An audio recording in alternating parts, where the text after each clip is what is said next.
This is Surface Exposure. Here presents the stories, insights, and efforts of those who interface with the natural world, its inhabitants, resources, and temper. In this episode, I sit down with Leo Mercado, the Peyote Lorax. Leo, a career botanist, serves as the cultivation director and liaison for a nonprofit called the Morning Star Conservancy. Their mission is simply to protect and preserve our sacrament. Leo illustrates the threats that are facing the peyote cactus on a grand scale, then describes efforts in developing solutions to this issue. Throughout the conversation, Leo shares stories and experiences from his journey on what many call the Peyote Road. Enjoy. So, Leo, I did get a chance to listen to your conversation with Jeff on his program called Lunacy. Oh, right. And good one. Your conversation, some elements of your conversation caught my attention. One, do you recall you expressing that you believe that everyone has the right to have a connection with creation? Do you recall you describing what you believe everybody has one single right to? Well, I think even better, what I know is that I don't have a right to interfere in anybody else's connection to their nature, their biology, their environment, or their interests in all of that. Because I reserve my right to do so. So I just can't figure out how anybody else could curtail that in any way. Whether it's just by some kind of like morality issue maybe, or some kind of legal statute. Like I just can't see how that can be done. Even as a parent, you know, every kid is unique. So I'm over here great-grandparent now, and so I picked up a few tips about how to let the ones I love be themselves, you know, and grow in their own interests. And so I don't think that blocking an interest in nature's provisions, I guess, would be like the formal term I'd use. So what that amounts to is I grew up very curious about nature, and it's what led me to my love of the peyote plant itself, just all that it is. And I still have a hard time being that they're believing or thinking or understanding how anybody could say there's something wrong with that. Like, oh, you put it in this classification with heroin and, you know, crack cocaine and whatever it is. I'm like, okay, well, that does not matter to me one little tiny bit. It doesn't make sense to me. My interest in this is because it's freaking beautiful and it's awesome. And it just turns out that a lot of other people believe that same thing about it, that it's beautiful. And it's a part of nature that I believe was reserved here for us, you know, with some creation design as a benefit, just like all the other medicines that grow on the earth. And that extends to, you know, animals, winged ones, four-leggeds, whatever. Like your interest is your own, and it, to me, seems like a divine right, if there is any. If there is any, I think that would be the first one. One that I'm certainly willing to, you know, say a lot about, because that divine connection that humans have with nature has been stepped on in our lifetimes. And historically, you could go farther back than, like, let's say the Inquisition, the Spanish Inquisition on the Mesoamerican continent, you know, where all of a sudden you have this plant with you, or you're into that, well, we cut off your hand, something crazy like that. In my own time, it's more like, oh, you've got this plant on you, you're going to jail. I've had plenty of fun with that because I'm a child of the 60s, so I know a little bit about it. And as I got older, I just refused to see it like all that. I can't agree with any of this, so if it's going to land me in the jail every once in a while, it's something I'm going to have to live with, because you guys have no right to be telling me I can't have this plant here. Anyway. No right to tell somebody else to block their connection with the biologic relationship. Hey, maybe they have the right to hassle me for my belief, but that's my belief and I can't change it. So I guess to answer your question really is like, yeah, I believe we have that divine right and maybe even responsibility, but I'm saying that from a personal point of view. I don't demand that anybody else believe that. I just want to be allowed to have that myself. So yeah, it's like mutually you got to let somebody else have that themselves too. That relationship with biological. I believe that. Maybe it's the libertarian point of view I'm talking about here. Well, in our nation's capital in D.C., it's decriminalized now. All plants. Pretty much everything, right? Yeah. Interestingly, though, I've got you, and I haven't checked it out specifically, but a lot of these, this is a little other path that we're going to make here, but we can turn back at any point. These decrim nature laws, there's been what I call a boilerplate attachment added on to where peyote is actually the only illegal plant. Oh yeah. And so, I'm not laughing because it's funny, but because it's ridiculous. And there's reasons for it. Well, there's justifications for it. And I happen to not agree with those justifications. Simply put it in 2 or 3 sentences, there's a concern for the cultural sensitivity regarding peyote, which I understand. We all have that concern. This is what leads me to believing this is a problem. It's not because I'm not concerned about the cultural sensitivity. Yeah. But you can look at it through the other end of the binoculars too and say, well, it's so sensitive and so special to Native American people. Nobody else should be messing around with it because we don't want all this and that. Combining it with drugs, if they're treating it with no respect. I get all that, but still there's a math problem.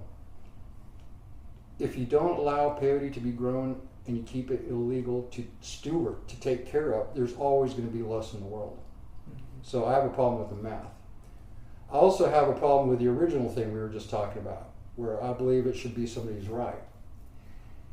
And additionally, the thing about peyote is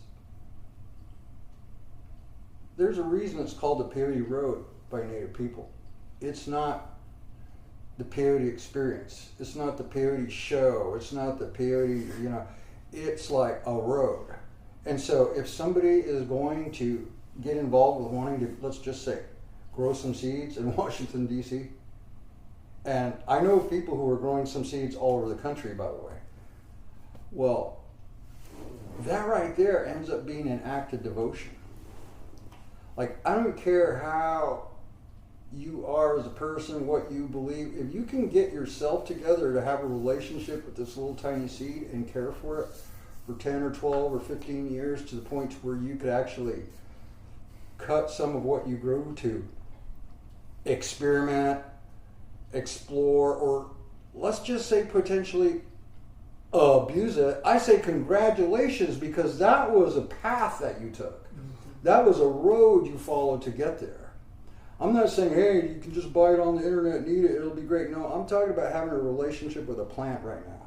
That's what I'm talking about. Not consuming something to experience something. So I say congratulations, good job, cut it right, and more will grow, and you'll have more than you had when you started. It's a beautiful thing that you just did there. I don't know who you are.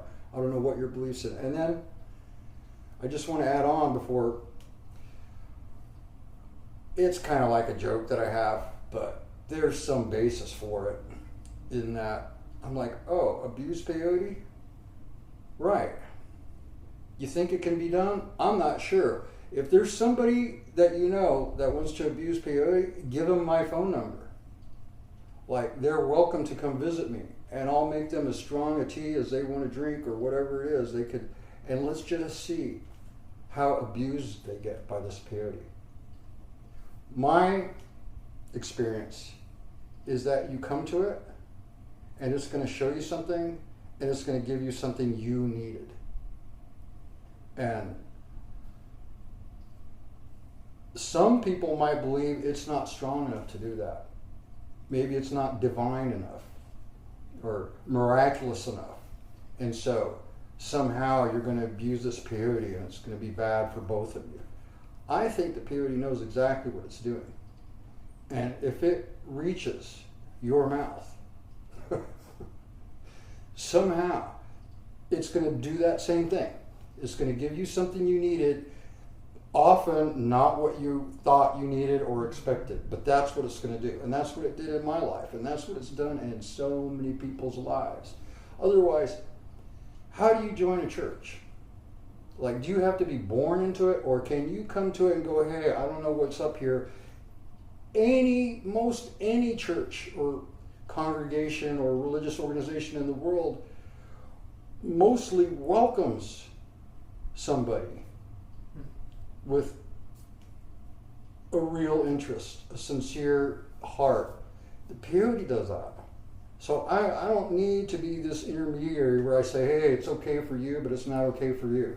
See, so I'm just trying to keep it neutral like that. I believe that peyote is that divine that if it finds you, you find it. There's a reason that happened. Maybe it's not for you. It's not for everybody. God knows. I personally don't find that eating peyote it's the smallest part of my relationship to it. In a way, it's the least interesting part of what peyote has for me in my life. I actually, in my own way, try to avoid it because for the most part, I only eat this medicine as part of a night-long ceremony that I have to travel to. In many cases, I just got back from Oregon, for example, and it's no easy deal to get up there and then lose a night of sleep and then get to what you got to do the next day and then get back to work. I mean, it's a big deal. And maybe I'm not even spiritually up for it sometimes. I can't always be that guy, that's just ready to move on with my life. We all have our times when we just want to be how we are, and I'm like, I'm not sure that I need to do this right now. So I have all these personal speed bumps towards actually eating the plant. It's good and it's going to help me every time, but it's not that relationship for me. My relationship with it is that it starts from a seed, takes a long time to grow, super beautiful and good to be around, and we need it for ceremony on top of all that. So let's see, that was a long answer, but we got there by just me saying, that original right of purpose. I super believe in this plant more than every other plant spirit that I'm thinking right now that I've had a relationship with. I think the only one that gives me that same feel about you're free to come to it and it's there to help you is tobacco. The way we use tobacco. All through the Americas, all the tribes, north, south, east, west, they all had a way to pray with tobacco. And that is partly why that tobacco is in almost every peyote ceremony. There's a type of peyote ceremony that does not use tobacco. That's the Cross. The cross. Why am I not remembering the term right now? But there's a segment of the Native American church that uses cedar to pray when they're singing and praying with peyote instead of tobacco. But my point is, it's preeminent in the half moon ceremony.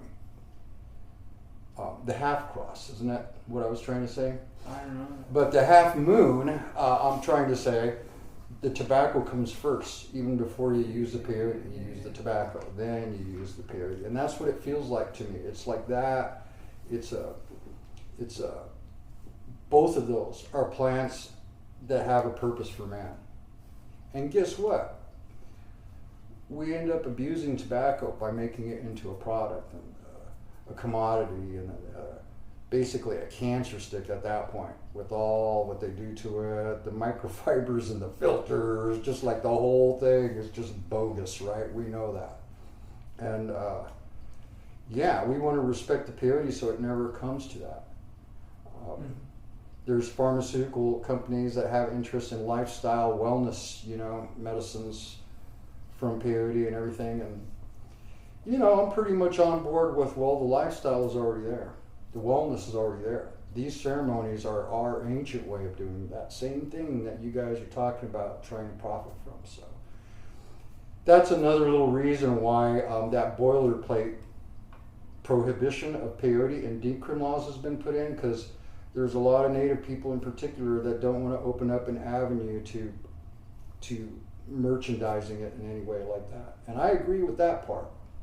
But we're fighting a war here between ecological disaster and destruction of its native habitats, that it requires some conservation efforts, and that's where we're at. So it's just on the historical map. That's where we're at. The lands are being desecrated and eliminated each and every day down where it grows, and that's no joke. That you can see it from space. You can get on Google Maps and you just see that it's just little tiny strips of desert land that are left down there where it grows. It's horrendous, actually. While you're there, can we re-highlight the issue at hand? Can you tell the story of this? In the last 30 years, 40 I guess now, from looking at pictures the other night, I'm like, whoa, that was 4 years ago. That's when I first started visiting around to where the peyote dealers exist. There's a licensed distribution system set up by the federal government for Native American church people, since they're allowed under some exemptions to the Controlled Substances Act to use the peyote. That was the way it was set up for them to get it.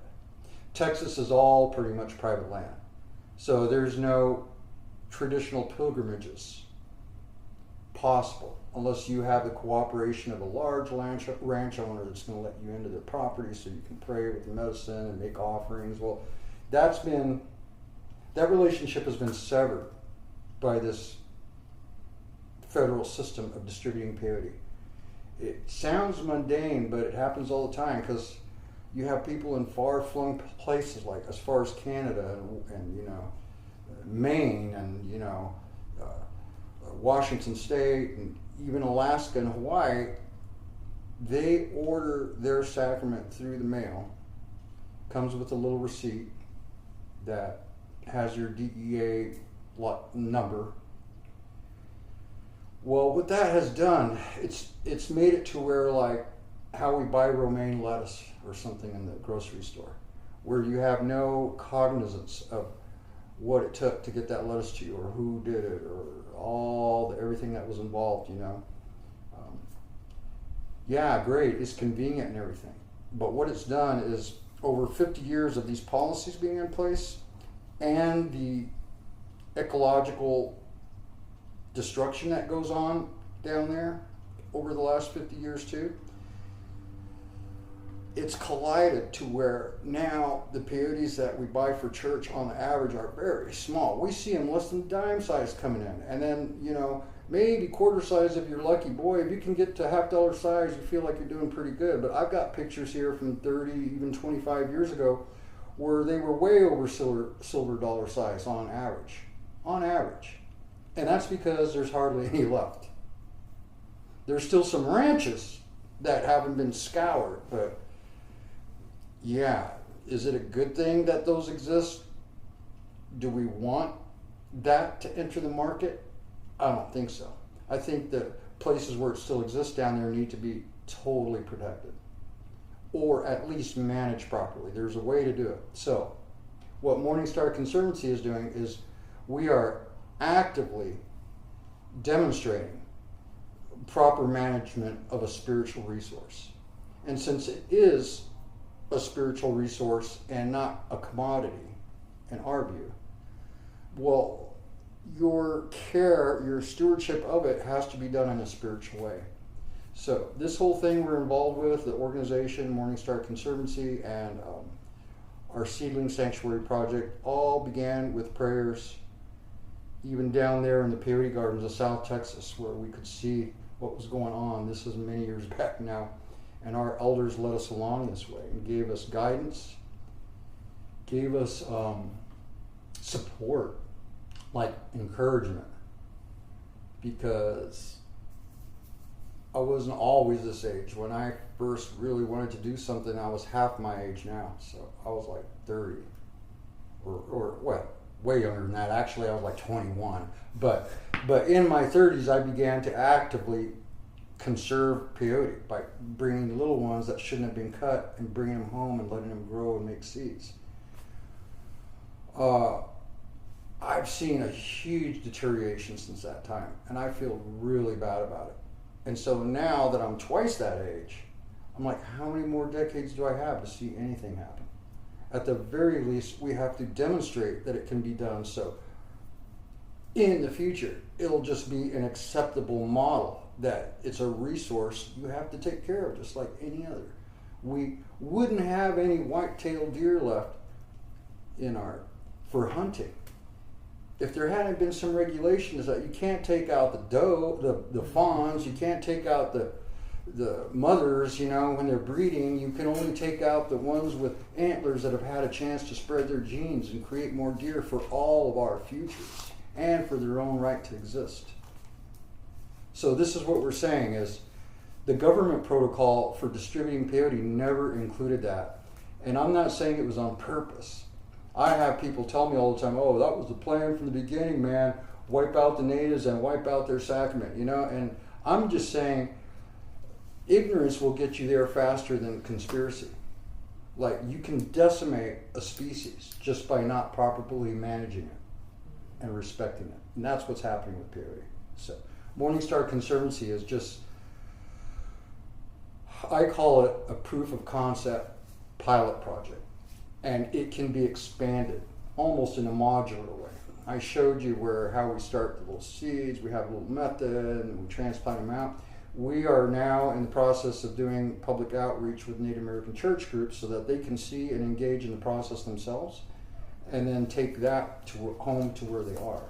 And these are little drops in the buckets. Not any one of us is going to fix the problem, but there at least has to be an example set so that in the future, I guess what you would call remediation and repatriation of overharvested lands at least has the possibility of being done, because you've done the research to get to that point, and you've banked the genetics of the medicine.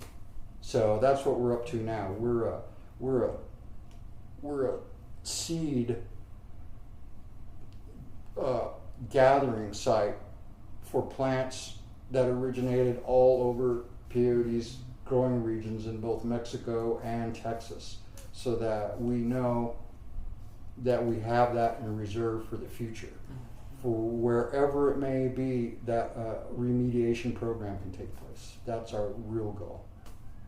That's what you call in situ conservation, ex situ conservation. In situ is trying to preserve the habitat, because you really have to save a species. But just like pandas and whatnot, when the habitat is so heavily pressured and threatened, they move to ex situ, off-location habitat, just to preserve the species itself. So you're walking this line. In a way, when you introduced yourself as a trail maker, path maker, I started thinking, well, that's kind of what we ended up doing with this, because it was really hard to get any traction legally, politically, socially. Hopefully our culture has changed as we were talking about these decrim type laws, where we're all starting to understand that it's ridiculous to punish a person for having a relationship with a plant. Mm-hmm. I'm not saying don't control drugs. Obviously, it's out of freaking hand. I believe Oregon or Portland just reversed their decrim laws because there was no standard set. Yeah. It was a free-for-all. And now the trank and the whatever all that's floating around, the fentanyl, not to mention, and the deaths and everything, that's not a good example of what I call a relationship with nature. We overlooked that a little bit with these decrim laws by just saying, hey, whatever goes. So I'm not even sure the answer on that level. All I know is what I can do with seeds. I can collect them and I can take care of them. That's the one thing I can do. It starts with a seed. Yep. My spirit brother likes to say, small seeds break dams. Yeah. I'm saying all the time, supposedly ancient Chinese proverb, the best time to plant a tree was 30 years ago. The second best time is today. Because as I get older, that becomes like, bang, that just hits. I'm just like, I feel that now. Mm-hmm. Like if we had done this 30 years ago, which, I was trying to do, by the way, but let's just say I was a little ahead of my time. Yeah. And so now we've gotten to today to where we're saying, hey, this is the time. It's gotten worse. 30 years ago, everything was gray down there. Yeah. We were still picking up sacks of sacrament that were in a whole onion bag that were so big and heavy you could barely carry it to the car. And we already knew it was a problem, but it was still populated enough to be able to do that. Yeah. Now we go down and pay 9 times the money for the same amount of plants in a half a grocery bag that you can carry under one arm. That is desecration. That's like getting to extinction level. It's actually threatened level because there is a lot of peyote in the country of Mexico still because its range is so vast.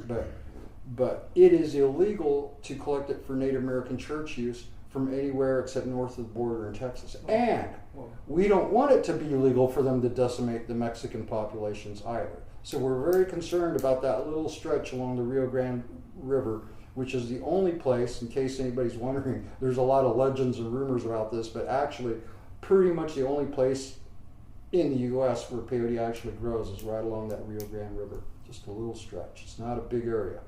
So that's part of why it's so threatened, because it's not like a huge area. It's pretty small. Yeah, that's a lot. We covered a really complex challenge. Yeah. I told you to stop me. Complex challenge, and you had a multi-pronged solution. You mentioned just general mismanagement, and you talked about parallels with our systems for managing other resources, outreach, building knowledge, building a model, and remediation of our environmental resources. But to simplify it, you're just planting seeds. That's you pretty said much you know what I can do. You can do with seeds, so how do you act on that? Well, again, there's that thing where I'm not a kid anymore. So it's more like a primal urge. And quite literally, I have our children plant seeds. Our youngest son, he just had his 12th birthday. For his 12th birthday, we gave him a little handful of seeds, little seed growing kit, and had him plant his own seeds for his 12th birthday. And then told him, reminded him, like, these are yours to take care of. As you watch them grow, you're going to be growing, they're going to be watching you. And then when you're up to this big man place, then you're going to know what to do with this medicine, It's for you. Like, we want him to feel that.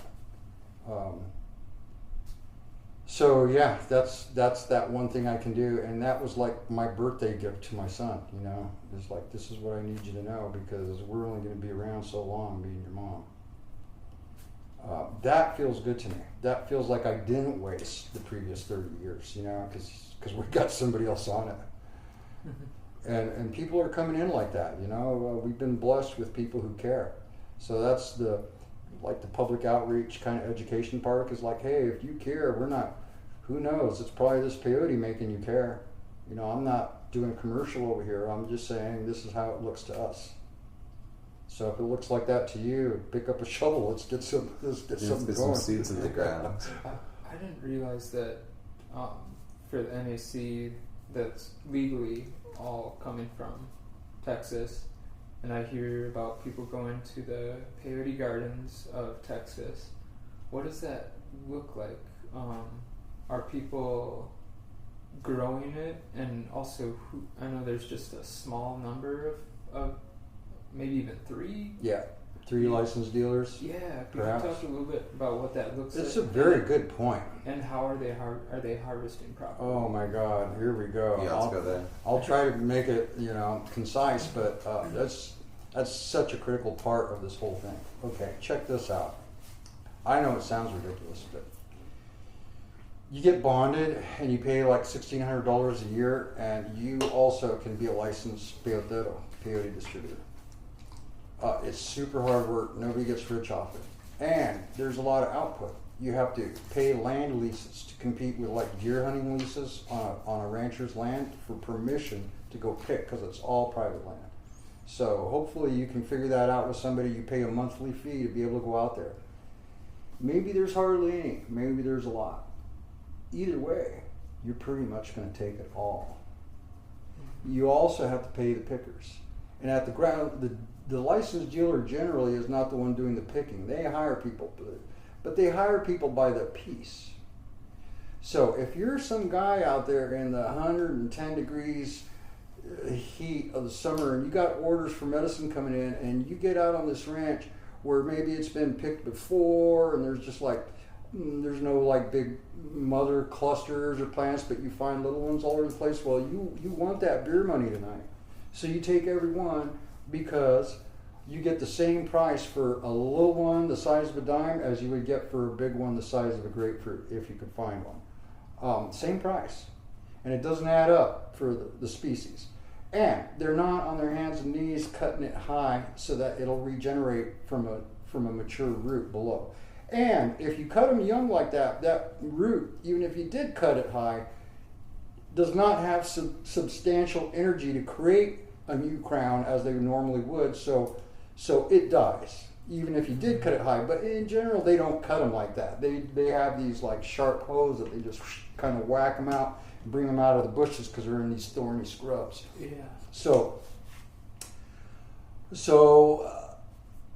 I guess what I'm saying is, like, there's a certain freakonomics to the scarcity, and part of that is that thing where you get paid the same for this as for this, and it doesn't matter how many, it doesn't matter if you leave any behind. All you know is this is the ranch you've got the permission to pick on now, and you don't really have a choice, so you bring everything you see. That's the freakonomics of, like, they're depleting just every area they get into. And it's not because they're bad people. It's not because they hate the plant. They want to have a living from it, but it's the only way to do it now that it's so already scarce. There's no option at that level. There really is not, except for smuggling from Mexico, jumping fences onto private land that they don't have permission to pick, where it hasn't been picked because the landowners don't want it being picked for whatever reason. So that happens a lot too. We have to say that, or else we wouldn't be being, clear. That happens. That's what happens. And those are the peyote gardens? They call them the peyote gardens, and then, a lot of people are shocked when they get down there because, oh my God, it's just like the thorniest scrubland ever, and literally finding this medicine is a matter of, it's like finding an Easter egg times 100, because it's not easy, and they don't even make themselves visible very much. They're just something that you got to like hunt for. And then you get to these areas where you won't see any for long times. You can walk and walk and walk and see nothing. And you're like, are you kidding me? There's supposed to be this medicine out here, and there's not. But then you might find a little patch of it. It's very intense in terms of, that term gardens is like our, it's almost hyperbole. It's almost like we love the land so much that we call it a garden. But you get out there, and for some people, it's just, it could be considered a hellscape. I mean, it's just, and so the actual work of collecting it commercially, as that intensity, I guess, does affect the fact that it's not really being properly managed either. They're just like, let's get it out of here, throw it in the sack, go turn it in for some cash. That's what it comes down to. And then they're scraping large portions for agriculture, for solar farms and windmill farms. That's where a lot of the land is being lost to now that has peyote. Okay, but I wanted to answer your question specifically. It is illegal for even the licensed guy who paid his bond to distribute to the Native American church, for him to salvage peyote from in front of a bulldozer, for him to collect a seed, for him to propagate it in any way, or even to eat one. And even Native American church members are only authorized to go down there and buy it from the scavenged lands, as if that is something sacred in the government's eyes. Like, oh yeah, you got money, you can buy it, but you can't be propagating it, you can't be growing it, you can't be collecting seeds and taking care of them. You just can't do that. That's not called for in the law. And Texas is particularly obnoxious that way. They're even more hardcore than any other state, which is one of the reasons the ex situ program of taking it from its endangered location and caring for it elsewhere in general really needs to be done in other states that don't have the stringent laws that Texas has. That's another issue, is Texas completely does not allow you to even salvage one plant. You see bulldozer coming, and it's going to wipe out several acres of beautiful medicine that day that people really care about and get healing from and pray with. And that's completely legal to bulldoze it. And getting even one plant out of that pile before they smash it and burn it like it was just trash is illegal. But bulldozing it was legal. And this is where I start, getting back to the just rights, really emotional about rights. it. I'm like, how can it be so backwards? How can it be so backwards? That's completely legal to destroy. See, I call it cultural and generational theft when they do that. I mean, it's an endangered species. Well, it's threatened. Yeah. It's not on the endangered species list. And again, we get into politics because, believe me, some of the people that don't want it the most to be classified as endangered is Native American church people. Because then the reality of the situation governs its legality in cutting it and selling it. That's what the endangered species laws do, man. So all of a sudden you sever that legal avenue that the government left you to buy it, because it can't be done anymore if it's endangered. It's just this weird, it's like a house of cards. You almost have to put a map on the wall and start making little notes and how they lead to understand what the complexity is and why it's so threatened. It's like it's almost like a conspiracy of ignorance. Every factor points to there being less of it in the world every year rather than more. There's a few other organizations, I shouldn't say we're the only, but we're one of a few organizations that is looking at some way using our own particular talents and visions to reverse that process just a little bit, even just a little bit, because it's so stacked against the species. It's crazy when you get right down to the details like that. Like, come on, guy can cut it and eliminate it from the landscape totally legally, but can't eat one, or collect a seed, or take a baby from in front of a bulldozer and plant it on his own land where it'll grow just fine for the future, but he can't do that. He's legally prohibited from doing that. Not that people don't step around that, but in general they only step around that if they either care about the plant enough to save it or can figure out a way to make money off it. Those are the two examples I've seen of anybody in Texas doing much about the salvaging of it, the ones that are being destroyed. It's a real bummer. It's like panda bears just getting scooped up with a bulldozer or something. It's just crazy. Insanity. Yeah, it's weird. I mean, I'm just talking about it weirds me out. Yeah, to riff again off of Jeff's program, Lunacy, where I think we went deeper here, than we did with Jeff, because seriously, it takes a little time to even explain that, and that's part of the problem. That's part of the problem, is that even us Native American church people, I'm not, trying to call anybody ignorant, but we're pretty uneducated as to the reality on the ground and what makes it that way. So we're trying to spread the word of like, hey, you got this working against it, you got this working against it, you got this working against it. Now, which one can we start doing something about? And then I always come back to the one thing. I'm like, hey, I don't know about all that. That's a house of cards. That's going to take some lawyers and some time and some courts. But we have these seeds right here, right in front of us. It's not ethical for us not to plant them because of all that. Mm-hmm. Not in spite of all that, but because of all that. I'm like, dude, I got 10 seeds, I'm planting them. Easy. Simple. I got 1,000 seeds, I'm planting them. You know, whatever it is. It's just, it seems important to do that right now because of the 30 years ago best time, now second best time. Yeah. Right. Let's simplify this huge complex issue. It's kind of simplifies it, but like, you know. I mean, seeds in the ground. Yeah, it's as simple as I am. That's how I relate to this Like, whole problem. This whole mess. How and where? Because I can't fix any of that other stuff, right? That's so crazy what they're doing now. Sometimes I want to be the guy who dyes my hair and has flags and changes myself to a bulldozer and throws it on Twitter. And how much good is that going to do? Like for 16 hours, some people will see it and go, oh, wow, look at this weirdo. This is really crazy. But it's not really going to do anything. But that's kind of like inside me, that person still exists. I'm like, hey, you know what? This is horrible. Like, why am I just sitting around, you know, playing with dirt when, like, this is happening every day in front of these bulldozers and stuff? It's crazy. Mm-hmm. Well, I have a thought, or I sometimes have this thought, and it's not, I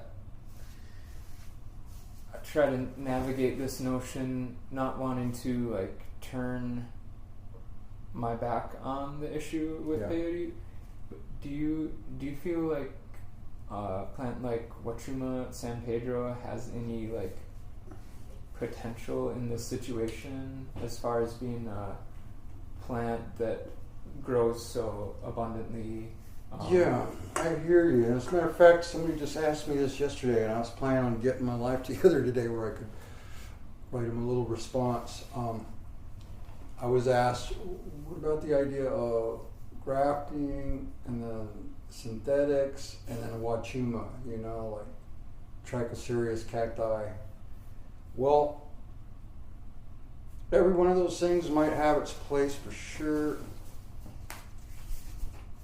but I see extremely limited potential for it to help the Native American church specifically. Yeah. For one, the Native American church is based on the spirit of peyote. It's not based on mescaline or, you know, a related cacti. And you can call that like whatever, you know, whatever that is, but that is the actual tradition. That's why we put a chief peyote up on the altar. It's about this plant. We talk to it, you know. Yeah, we should talk to every plant, really.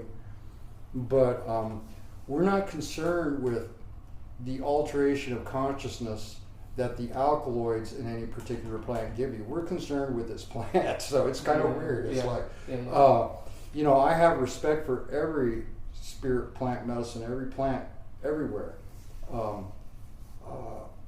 But where it may be of some value is for, and I'm not the type to divide by any personal social qualifications, including genetic or cultural, but it may help in the way that people who want to experience plant medicines that are cactus based, that they don't have to try, good luck by the way, to find peyote when it's so rare to ingest. You know, I believe that's a perfectly fair thing for people to investigate legitimate ceremonials of Wachuma. I have a lot of friends who are very involved in that. I honor it. You know, I've been there myself too. You know, I've loved Trichocereus plants since before I cared, you know, or really knew much about the fact that it has alkaloids in it. It's just such a beautiful plant to grow. You know, I'm very attracted to it and all that. You know, you won't catch me consuming any simply because it's not my particular medicine, but I have a great respect and believe me, I've drank more than my share of tea, you know, just because I love it and I wanted to figure out what it was about. And when I did, I was quite happy with it. And I said, well, thank you. You're still going to be part of my life, but it's not my particular medicine. And I think that's how it is in terms of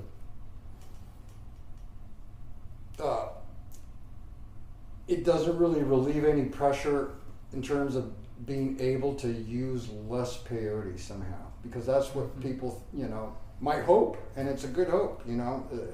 I just don't see how that works. Yeah. But I believe that, you know, that Wachuma medicine is important for people. I hear people are finding help with it too. You know, it's a good one.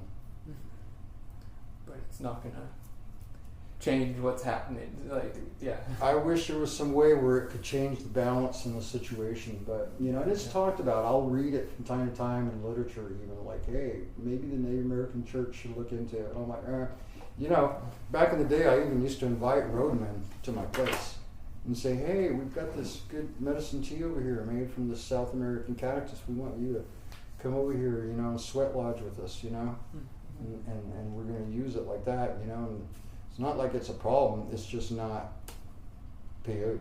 And by the way, since we're just going deep as friends, oh my gosh, if I do drink San Pedro tea in the future, it's going to be for a sweat lodge. I just found through my early years that it really is helpful for that kind of thing. There's something about it where I feel like when you get in that sweat lodge, you can just feel that medicine falling out of your skin. There's something about drinking that tea before you go in, and then the way it goes through your body, I believe has been very healthy for me. You know. Beautiful. Yeah. Honestly, I just not a big fan of the consistency and the taste of the tea. So I'm such a little baby that way, you know. Yeah. But I'm very regularly going to peyote teepee ceremonies, so it's not really an issue for me, you know.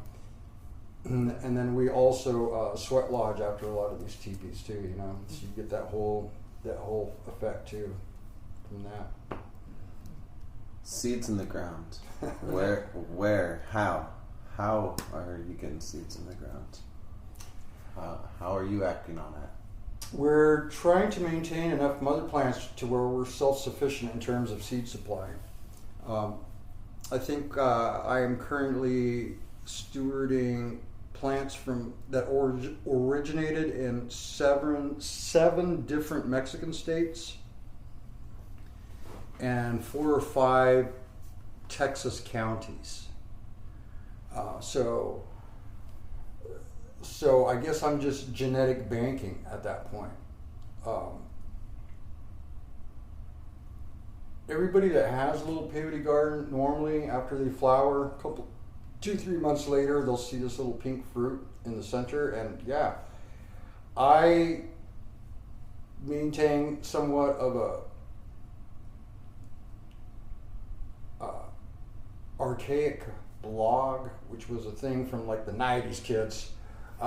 Where I try to post information on anybody who wants to continue that for themselves, you know, literally, like seed soil mixes, planting them, how to take care of them. So that's part of what I do as well. It's hard to recommend because, you know, depending on your circumstances, I'm kind of recommending to others that, hey, you should also try growing this Schedule 1 substance for yourself and then dealing with whatever the bullshit is about it. But so what I usually do is I just go straight to, hey, learn about how to take care of some cactus. So I often recommend that people can get, for example, Astrophyta mysterious seed, what they call the star peyote. It grows in the same areas and habitat, and it is more endangered than peyote. There's estimated to be something like less than 3,000 plants left in the wild. So it's kind of like tigers, how there's more in captivity in Texas than there are in the whole native lands, you know? Replay that whole clip again. Name of the cactus and its relationship and What's why. commonly known as star peyote, because it has this, it's also called sand dollar cactus because it has this cool look. The sand dollar cactus. Yeah, and it's called Astrophytum mysterious. It's extremely threatened. As a matter of fact, it is listed as endangered. So, unlike peyote, they can't just go out and cut on somebody's land and sell it or whatever. That's not happening with that one because it's so extremely endangered. What about bulldoze it? Oh, they still do that. Yeah. But If see, one that's the weirdness of it. Is I think now I'd have to restudy the issue, but I believe that if it's on private land, it actually does void that whole endangered species thing. It's just that it could be destroyed if you're the landowner, but you can't trade in it. It still prohibits that. Mm-hmm. As a matter of fact, it's hard for people to get legit seeds of it because they're so well monitored by the CITES Act, and if you ship it or sell it, you're supposed to have a phytosanitary certificate, which is an inspected verification that these plants were not poached in the wild and were grown from seed somehow. So it's actually, well, it gets pretty technical trying to, but you still can buy seeds and plants online around because people grow that in nurseries, which is legit. That's what should be being done, instead of like poaching from the wild. Right. The other thing is here where we are in the Sonoran Desert, we collect saguaro fruit and saguaro seeds, and I'm regularly giving out like sample growing kits of like, hey, these saguaro seeds are exactly like peyote seeds, and they pretty much grow and germinate and maintain under the same conditions as peyote and live as long, by the way, which can be like 150 years if you do it right. And so it's a similar like ally of a sort in terms of caring for something like that. The saguaro is. Yeah. Is it true that the saguaro contains mescaline? No, I've but it heard does that. contain a lot of related alkaloids that are also in peyote, which could be considered some type of mescaline analog, I assume. I'm sure it's been used for medicine. I've read that in the ethnographic literature. All I know is it's fruits are God's candy. The dried fruits are just my thing. So right around monsoon time. Well, right now I saw the first ripening ones this morning. Out front?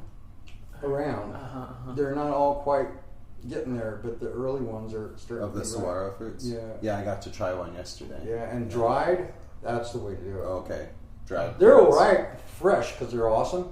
But you can even find them in the Palo Verde trees around the saguaros because they'll drop, and then you'll find them perfectly dried in the sun. You grab those things out of that tree and put one in your mouth. You're gonna be happy. Whoa. Yeah, it's chewy, and it has these little micro seeds, and that you chew along with. So it's like a sweet granola bar, crunchy, and it's something like 10% protein. Wild. And 10% oils because of that seed, like these nice, just natural, oils, and it's super sweet. So I try to beat that. Yeah. So, if somebody's garden has the capacity to grow a sand dollar cactus and or saguaro cacti, Or a bunch of there's other related cacti. I'm just going to name a few names Sure. here. Eriocarpus, like Fisheratus, which they call the living rock cactus. Very rare, highly poached. Related to peyote, grows in the same areas. There's a whole slew of Eriocarpus that are like that. There's another genus called Turbinacarpus. Beautiful little plants. A lot of them look just like peyote. Oh, I love them so much. There's even one Turbinacarpus called Turbinacarpus lophophoroides, which means resembling Lophophora peyote. But it's a Turbinacarpus, but it looks so cute. I got pictures here. And it looks like a little peyote, and it's also endangered, threatened, beautiful to grow. I'm a big advocate of people ordering these rare and awesome cacti seeds and growing them at home for sure. But that star cactus is a good start. And it's kind of popular. If you look online, look up sand dollar cactus, you'll find somebody trying to sell you some plants that they grew from seeds. It's pretty cool. Totally. This might be going too deep, but Okay, let's try. Let's go. Have you heard any ideas, I guess, about where the peyote cactus came from? Is there anything with it, like once being ocean there? Oh, there's definitely that. That's a Something with fact. that? There's a real good discussion on Joey Santori's podcast called Crime Pays But Botany Doesn't, in which he interviews our friend Keeper Trout, who's pretty much, one of the most stand-up guys who's been researching the situation with peyote for a long, long time. And he goes over that whole idea of how, that the way this ocean formed up these reefs, slid all this stuff down from up here that ended up here, and that's right where this beautiful little species started evolving and spreading around a little bit. He goes into the actual geology of it, I guess you'd call it. But also every tribe has their own origin stories. Yeah. Every one. And like, for example, Dene people, they talk about how it's with them from long ago, with a break in between, and that it's in some of their medicine bundles. Wow. That these medicine people keep from not recently. Let's just put it like that. Different tribes have that. Tahan Atam people down here say same thing, and in a different way, and it's still in their language. The old word for it, So. That's a known fact. Also, one other thing, once I went to, this is really like the deep of it. I went to some ceremonies in Kauai, and in the morning, as that morning water was going around the teepee at this one ceremony, my brother who was conducting services asked the elder, the matriarch of that community there, the Hawaiian lady, just like share something with us this morning, And she told us, you all came here, all these different tribes, from the mainland and everything, and all over the place. Well, you're just coming home. We're your grandparents. This is the island of Mu, and we had this medicine here. And then it went over there just like you all did. And then we knew that you were all going to come back and you were going to bring it back over here. So we thank you for coming. You're our grandchildren. You're not visiting, you're home. That's what she told us in the morning. I was like, dang, that makes sense. You put it like that. Doesn't get much deeper. Yeah. For somebody who is so inspired to take on the responsibility of being a steward of a cactus garden, first, what does that entail? What kind of devotion or discipline does that take? Well, it reminds me of what we were discussing with your work, trail making, in a way. Like I say, they call it the Peyote Road, Okay. And you start on it over here, and it takes you around. They say it takes you all different places, introduces you to people and things and ideas and concepts that maybe you wouldn't have found if you weren't on that particular road, and then you might even wander off that road, but it's going to be there for you. Well, that's what it's kind of been like for me. It was like this calling to create a path forward to where my children could grow up around this plant and understand it in a really good way without it being something that we just ship off and comes in a box in the mail, all sliced and dried. I always used to say, still do, especially to my kids in the teepee, because peyote comes around like in a bowl of powder and tea. Sometimes there's fresh pieces, but most often, dried powder. I say, this peyote doesn't start in this bowl. It took a lot for it to get here. So I've been trying for my own personal self and my family, my kids, grandkids, now great grandkids, that they could have a relationship with it that shows that it's just this plant that wants to live among us and help us out, and then we have a relationship. We're just looking at it. That's your medicine. I always tell people, like, they ask me, hey, how much of this do I have to eat? I'm like, for what? And they're like, well, for it to, affect me. I'm like, look at it. It's affecting you right now. Look at it right. Just see it clearly, and it's going to help you out, even just like that. So that simple concept has been kind of like a path of like, okay, how do we move forward with this so it makes a difference for somebody other than me.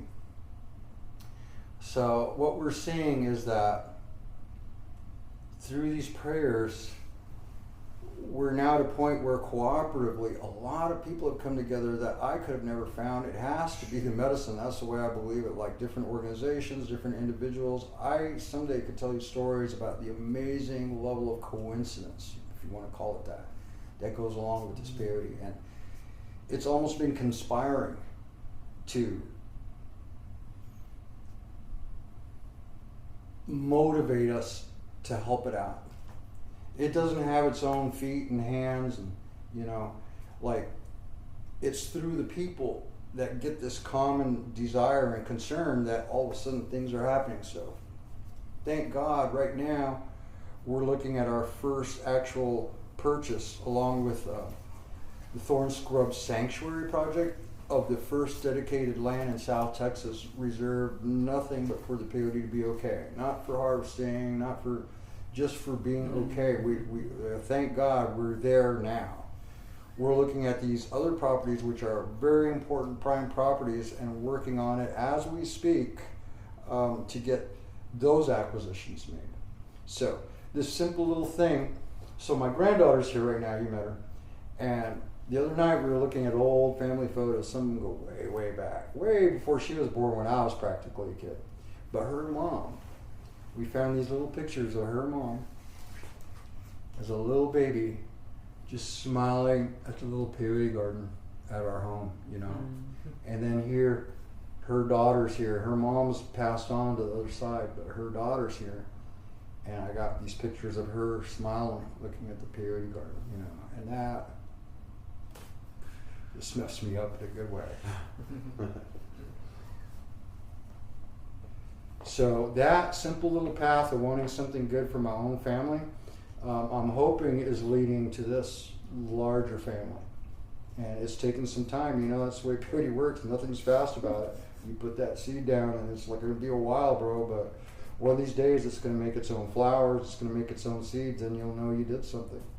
So I'm seeing it grow like that. It's beyond me now. Like, I've had my time with it. I've had the peyote I need in my life. It's not about that anymore. It's like about what's going to happen in the future out here, man. I don't know.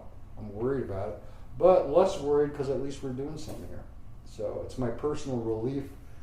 It's my therapy to actively take care of plants every day so I don't get all frustrated and actually angry. I mean, I may be old, but that doesn't mean I can't act like an angry young man, And so, like, if I don't do something about it, I'm going to be pissed off at myself, is what it comes down to. Not at anybody else, just me, for not doing something. It's very clear this is a higher cause that you participate in. A greater cause that it's greater than yourself. Like anything worth going after. Yep. They're bigger than ourselves. That you can't handle it by yourself, and it requires the participation of others. Community, actually, requires a community to care about. Yeah. Well, I was just gonna say, it's it goes beyond a plant. The way that you say it kind of helps us and has helped many people. The way I think about it is, I'm pretty sure it saved my life, Yep. So, and many people feel. I'm pretty sure you're right. I can always think of that I probably wouldn't be here without it. So if me having some connection with this plant could help one person out, which makes me think of growing plants, The if I impact's could real. grow some plants, to help one person out in that same place, And then, like, our devotion shouldn't be depleting this beautiful plant. That's like this little mini subtext, like, come on, how many have I eaten? I need to leave at least that much behind me, rather than having scooped up that much and it's not on this earth anymore. Like, that doesn't feel good to me. And then I was going to say, Grant, you and I met just over a year ago, just a little over a year ago, and just a funny story. I was on my way down here to Arizona. I'd been living in Northern California for some years, and I was already active with Morning Star Conservancy and doing everything I could. And as part of that, I was doing seed planting workshops. And so I'd be regularly asked to do this, little public outreach. We'd have a day to spend, we'd discuss these issues we've been talking about, and then at the end of it, we'd all plant some seeds.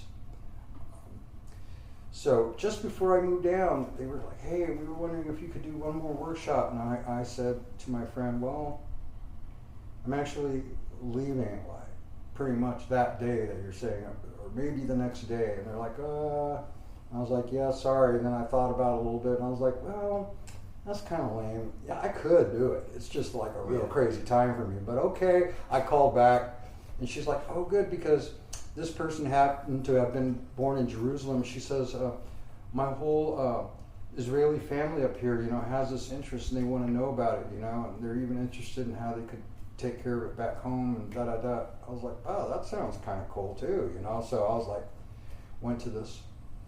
And then right after that, I moved down here, got things going. So it was not too long after that I got a text or a phone call from this lady I had met at that workshop.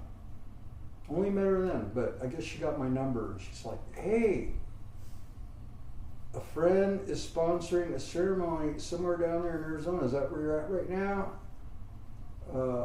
Maybe I could see if you could be invited or something like that. And I was like, well, sure. But I was just like, it's nice, but like I turn down a lot of chances to go to ceremonies just because and this and that. But I was like, oh, cool, she remembered me. All right. I was like, that's cool. So I was like, yeah, maybe. I didn't really, commit or anything. But then it was pretty much that same day or the next day, there was a local powwow down here on our local Upton reservation. So I went down there. One of the first people I see is my good friend, local spiritual leader for his people. And he was dancing in that powwow. I was like, hey, man, I was so happy to see him. And I was like, oh, what are you doing? And then he's like, guess I'm going to be running a meeting this, couple of days here up there at that place you go to at those hot springs. I was like, what? I was like, I want to go, because it's my place, it's like my home up there. Yeah. He knows that. And he's like, yeah, you should come up. And then, of course, by the end of the day, I figured out that was the same ceremony that my friend had texted me about, and that's where I met Grant. So, Wild. yeah, that was just a little over a year ago. And I was like, oh, right, that whole connection up there with trying to do something up there for the community up there, and then led me to this community down here. And I obviously I was meant to be in there, and he asked me to help him out, and I was able to. Yeah. I was honored to be a part of that very important prayer that we did up there for some sacred lands, not too far from here. Actually, where I grew up, I kind of shared that with you. That's my spiritual power place where I used to vision quest with Peyote when I was growing up. And my kid, just before all that, vision quested there. He said he wanted to do that. He said, Dad, I want to go vision quest where you used to when you grew up. And we were still living up there in Cali, so we drove all the way down here. I dropped him off out there in the wilderness for 3 days and 3 nights with his peyote, and then retrieved him after all that. So when it turns out that prayer was for that you sponsored, I was so happy that the peyote made all those connections. I was just like, wow. Yeah. And when you talk about the hardness of that road, sometimes we haven't seen each other since, so would love to talk to you about that. I'm sure there's been a lot. I kind of keep up with that protection of those sacred lands as much as I can. Just to put it out there to protect Oak Flat. Yep, that's the spot. Very powerful place. You want to talk about Oak Flat? Sure. Do it. Sure, and Leo grew up in that area, so he could at any point. But there's a place called Oak Flat that is traditional Apache land. Just a sacred site there, just as you get out of the valley, whatever valley Phoenix is in. You climb up above there, and there's this flat area full of emery oaks and springs and animals, shady water, food. And minerals. Yeah.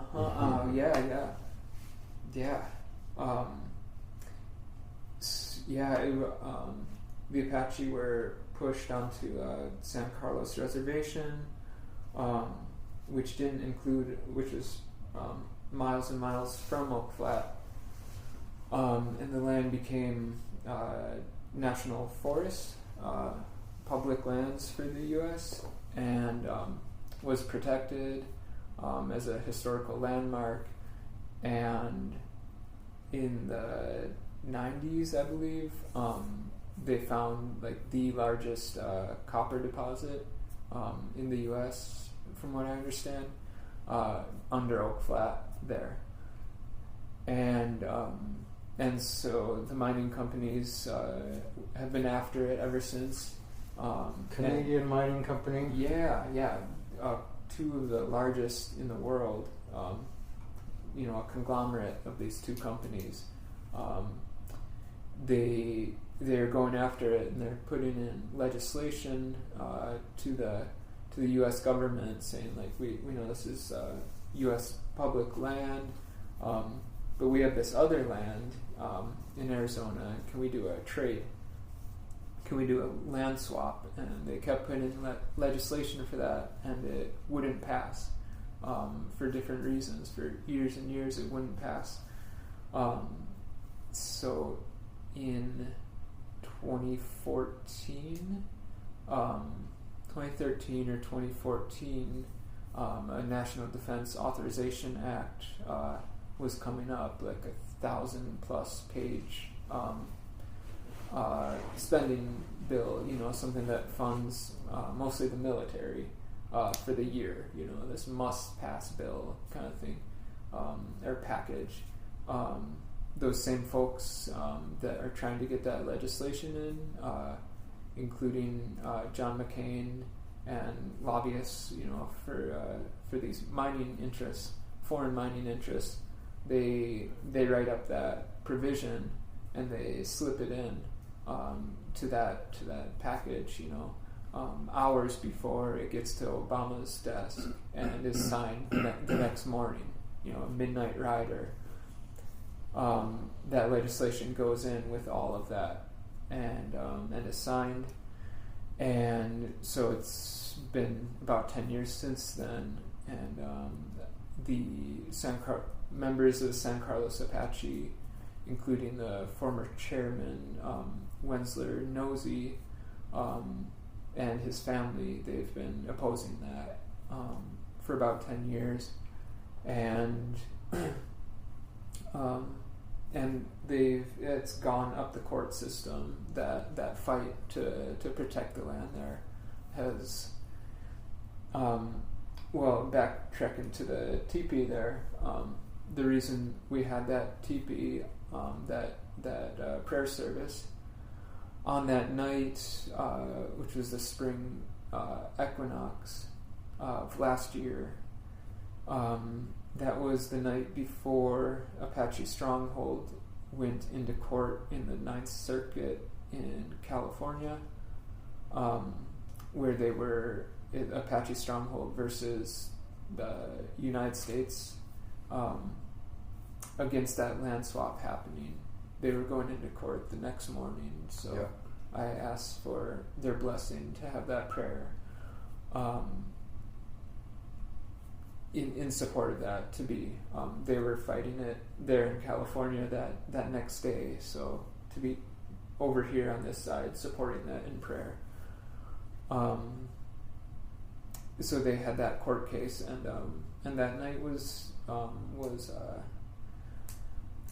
there's, I don't really have words, I guess, for that, but I guess not words to share right now, but very intense. It was intense. Yeah. And by the way, it was the day after I had done the first seed planting here, so it was a very momentous occasion for me. Whoa. And it was no small amount of seeds. In fact, it was so many seeds that my body was still stiff and tired from being bent over the seed trays and doing work for like 11 hours straight the day before without really stopping. And then that next day, my brother and I, we went up to that ceremony, and I was just happy to be there, but also just completely exhausted, but able to put prayers down for this place too through that one you sponsored. So that was very good. It was really nice and not easy and intense. Yeah. And actually this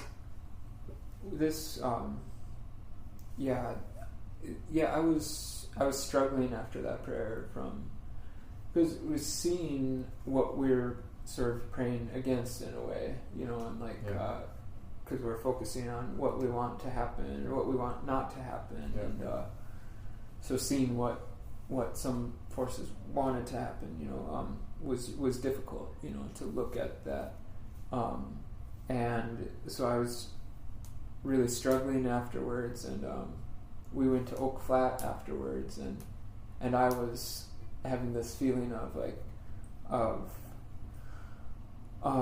who am I to be doing all this, like who am I to be getting myself involved to this depth in a way. And I was like, I need to I could really use some understanding from the people who really know what's going on here now that I've seen some of the depths of it. And I was like, where's Wensler kind of thing, and they were coming back from California from that court case, and we started to hear rumor that they were all going to come back to Oak Flat from court there, and one morning people started to show up, and there was two people from Biden's administration, the head of the U.S. Department of Agriculture, which governs all things land use, including like the national forests, public lands, and these two guys, basically the Apache stronghold, they sat these two government officials, the head of the USDA and somebody else in Biden's administration, sat these two guys down and just spent all afternoon pleading, sharing their hearts, sharing what they were feeling about it. And two young women, I believe Wensler's granddaughters, who had their coming of age ceremonies there on the land, which includes covering themselves in clay from the land, covering their entire bodies. They spoke that day about what they were feeling, and it was the most profound, the most powerful expression of I would say like human expression, but it really, really felt like the land speaking through them. It absolutely did.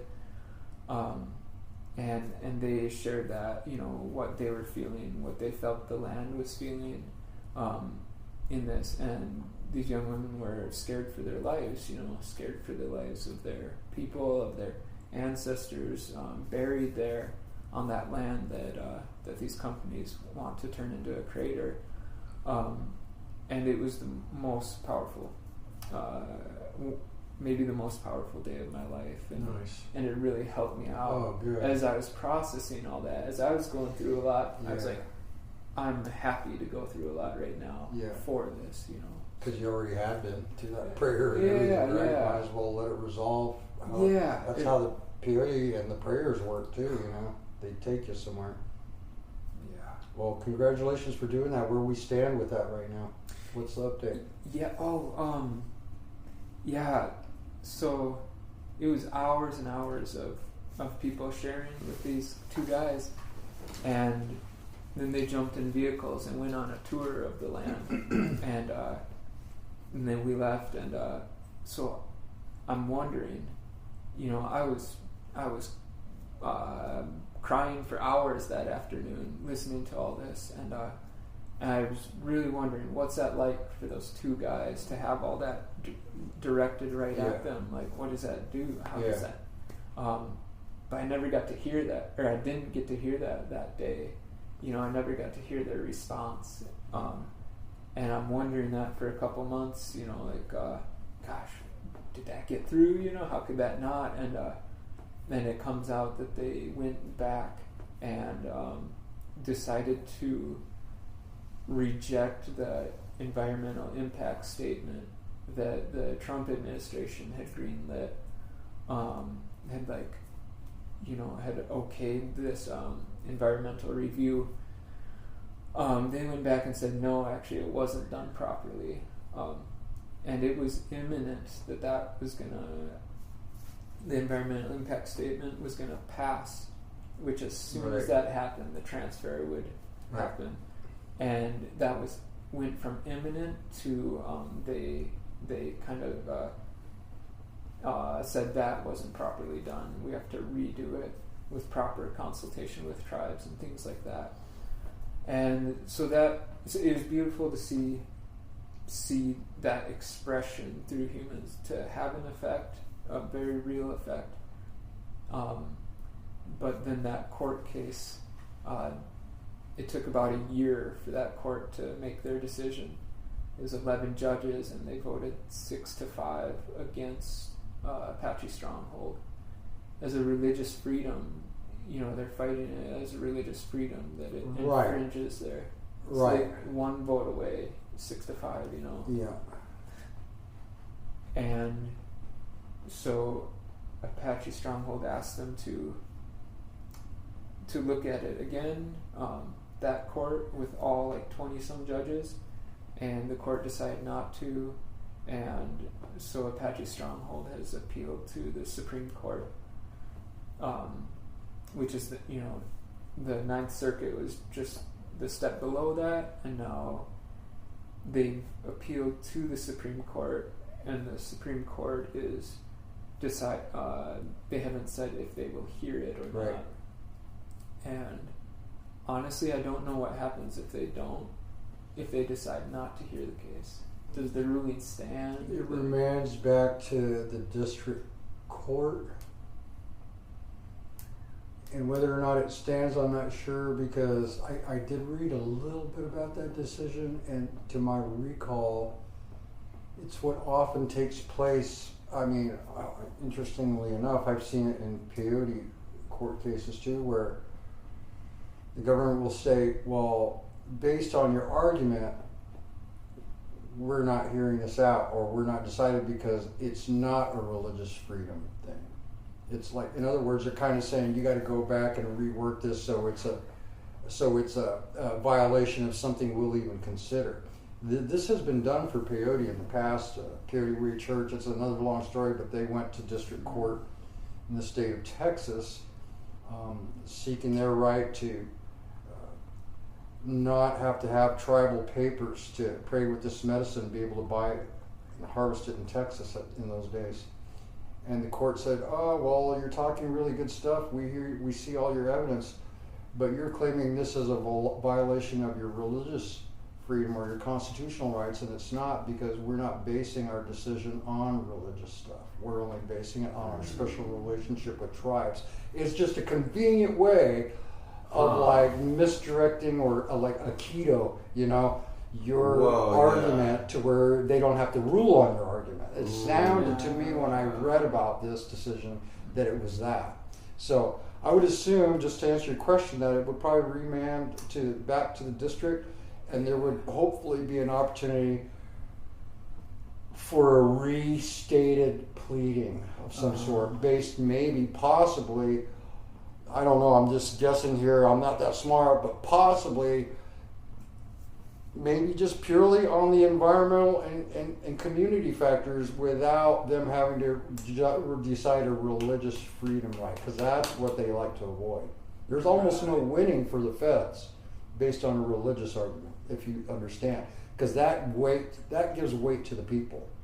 The religious freedom, particularly for tribes, has some preeminence in the courts, and if they'll do anything they can to avoid that argument in the courts and just technically shove it over here. Right. Somehow. We hear you saying about that, but we're talking about this. It's exactly. It's a history of this kind of thing. Yeah. But anyway, that's wonderful, and hopefully the Supreme Court will do something about it. But I believe in these prayers that we made, that you got behind. So I'm with that, you know. Yeah. Welcome to 2024 out here. You know? And I guess I did want to add, why did I feel the need to put my, to call for that prayer? Who am I to do that? The reason I've been getting so involved is I've found a home in that area, a 30-year-old eco-village. Yeah, you're not far from the land we're talking about. It's basically the same geological chain right here. Definitely. It's like 20 miles from Oak Flat. Yep. Not just that, but the Resolution Copper's proposed plan is to do the mining there and pipe the tailings. That would use tailings. From what I understand, it's like using. I've heard like as much water as I want to say like Scottsdale or something like that. I used to work that system. I know a little bit about it. Yeah. So I used to work at the copper mines just downstream from Oak Flat when I was a kid. Well, I was 18, but I was a kid. And it's a leach field system.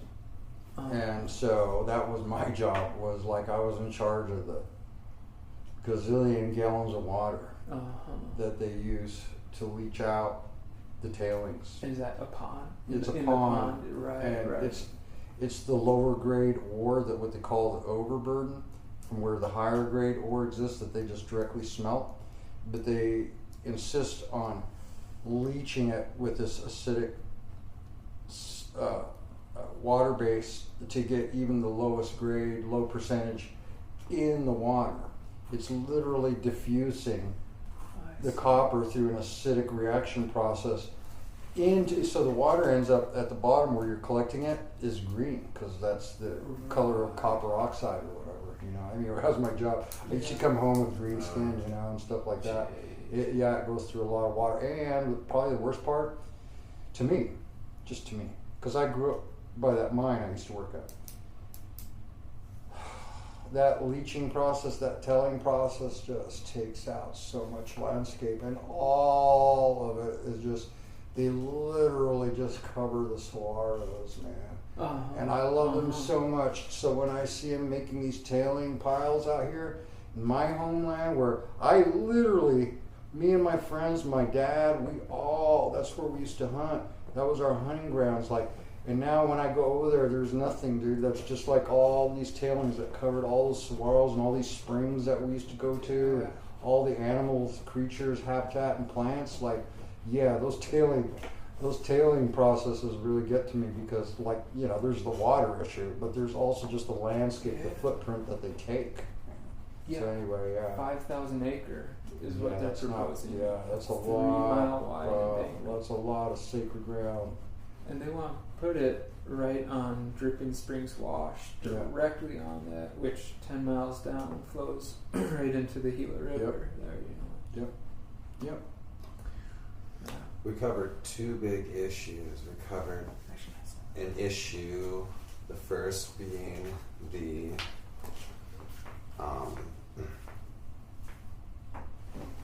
loss or the threatening of a species of cactus, and then now we broke into the story of another issue,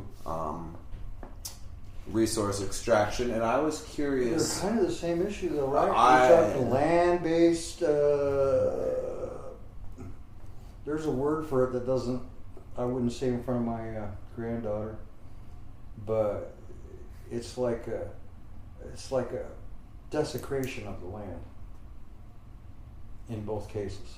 And I was curious if the medicine has shown any lessons or insights concerning this. Is there any wisdom?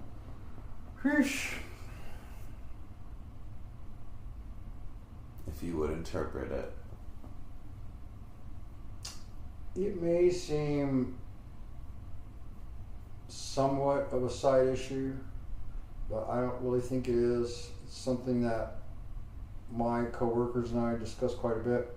I think part of what allows us as a culture, as a society, to think things like this are okay is what some people might specifically call plant blindness, but I call it nature blindness.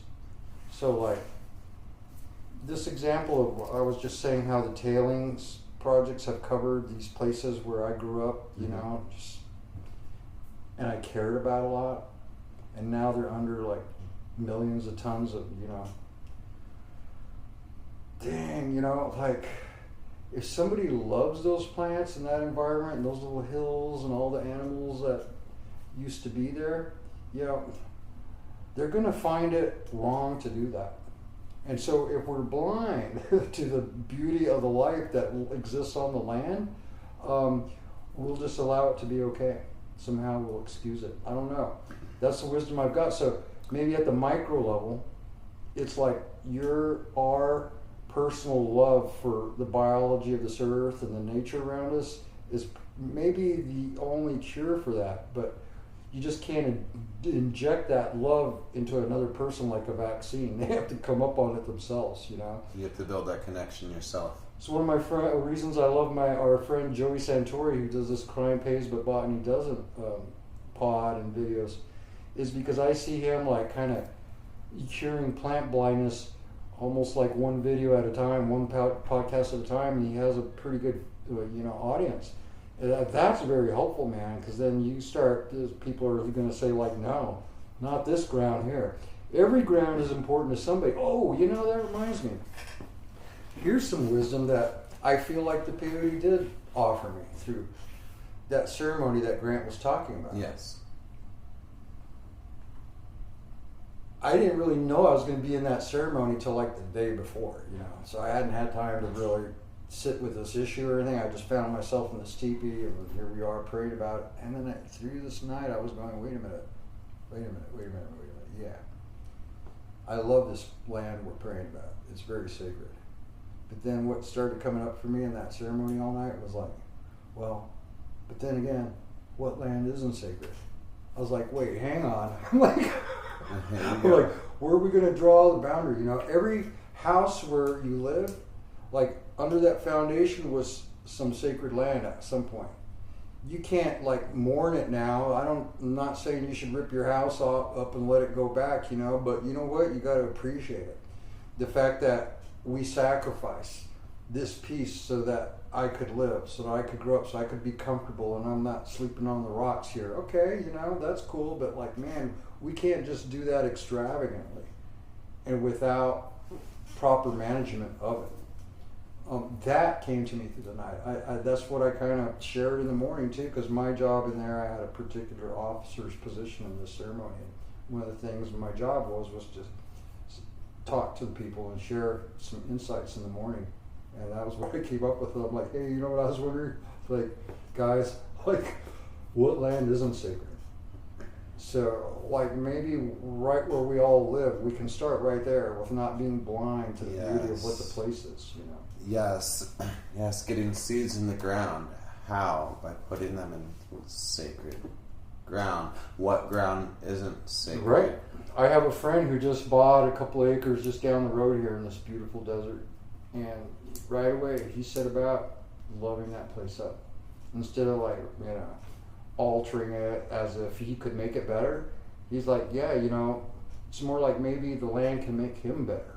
Like I see have that relationship. Well, let me just care for the cacti that are here and the animals and da-da-da-da-da. And man, he's creating his own little paradise.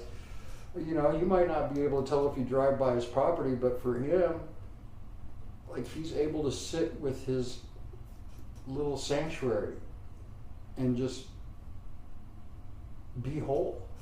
That's very, very, that's religion right there, if you ask me. He's like taking care of this beautiful property that he loves.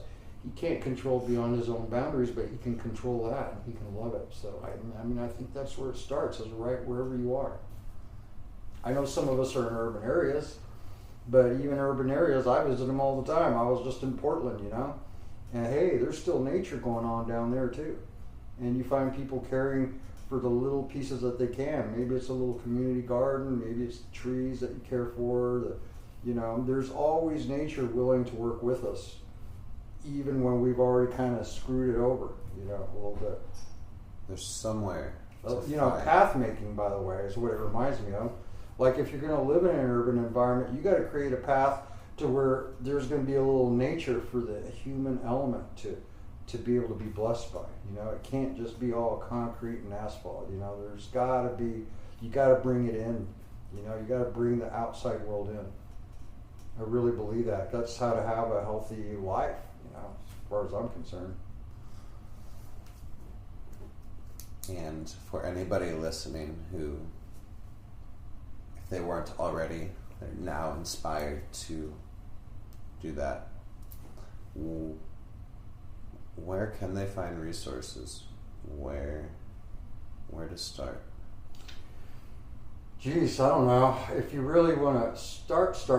I remember, I never read the whole thing through, but I remember reading about this book maybe 12, 15 years ago that was out.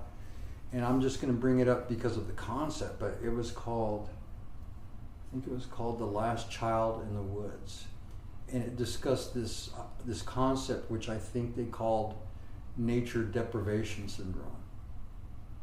You know, like for our kids as they grow. Mm-hmm. Like, I think that's a thing, man. It's a real thing. I think that's where we start, especially as, you know, I'm so grandparental at this point that I always think of it in those terms. I'm like, hey, you know what? I just want my kids to grow up in a garden, around a garden, you know, and I did. I was able to, you know, live my postmodern hippie lifestyle just enough to where my kids all grew up, you know, in a garden situation. And that, maybe it's the best thing I did in a lot of ways in my life for my family is gave them that. At least a few of them tell me that once in a while. A few of my kids will say, Dad, thanks for raising us in a garden. And it's really beautiful to hear. That's the most I can do, I think. Beyond that, you know, let's use this World Wide Web for some good too, you know. So that's kind of what I've been up to. I'm trying to do some outreach there. There's a lot of like-minded organizations that need freaking help. Like I say, let's all grab our shovel, whatever it is. Everyone has a different talent. So let me just say this. I am not ashamed to promo. Primarily, we have a good website for information relevant specifically to the peyote gardens of Texas and whatnot that we discussed. And that is morningstarconservancy.org. We just renewed and kind of beefed up the information. Tried to make it into something of a curriculum, actually. So if somebody just wants to approach the subject right from the start, it's on there now, in an easy to understand way. There's links there to Cactus Conservation Institute. There's another really good group of people who have been doing field research and collecting data for some years now. Morning Star Conservancy is working with them right now to get these land trusts established and establish what they call conservation easements into perpetuity, which that's a pretty big word, but just basically like just to be left alone is the idea, for nothing but. You know, we're not trying to make money off this land or anything like that. We just want it to be left alone. You'll find links to the Tamaulipan Thorn Scrub Sanctuary Project, which by the grace of everything that's good in people, this group just got it together to acquire a land trust of 136 acres as well. Wow. Yeah, that just happened. It's a brand new baby, you know. And so just that's a good starting place for general information. Seriously check into Joey Santori's Crime Pays, but Botany Doesn't videos and podcasts, because you'll learn about plants, and that's what we were talking about. Maybe that's the first step, like to not have nature deprivation syndrome, and to not be blind to that every spot is sacred in its own way, and every plant has its purpose, and every animal its own reason for existence. other than monetization. I mean, that's just a different way of looking at things that needs to happen. Yes, the nature deficit disorder is a real thing. It really is. I missed a conversation yesterday with Matthew Nelson, the director of the Arizona Trail Association, but we did look forward to talking about what he calls nature deficit disorder. And Nice. I look forward to speaking with him about that and other things this fall. And concerning the resources, I will make sure to list those resources, and we'll work together to come up with others, and we'll have them available on the notes for this episode. And let's plant some seeds. Yay. Let's start some gardens. Grant, Leo, thanks so much for taking the time and chatting today. Oh, Troy. Absolutely. Thanks for chatting with us, man. A blessing it is to connect with Leo. By the sounds of it, Morning Star Conservancy is making moves bigger and faster than I may promise to keep you updated on. So, jump on the Peyote Road for yourself at morningstarconservancy.org. Want to hear more from the Lorax? Tune into the podcast entitled Peyote Lorax. I recommend checking out a great conversation with the Lorax and Joey Santori from his podcast, Crime Pays, but Botany Doesn't. I'll drop a link for that and other conversations. Check out links leading to more information on the Thorn Scrub Sanctuary, a demonstration of an in situ solution to issues illustrated during this episode of Surface Exposure. I do hope you enjoyed this conversation with the Lorax. I hope there are more to come. Thank you for listening. Be kind to yourself and others. Farewell.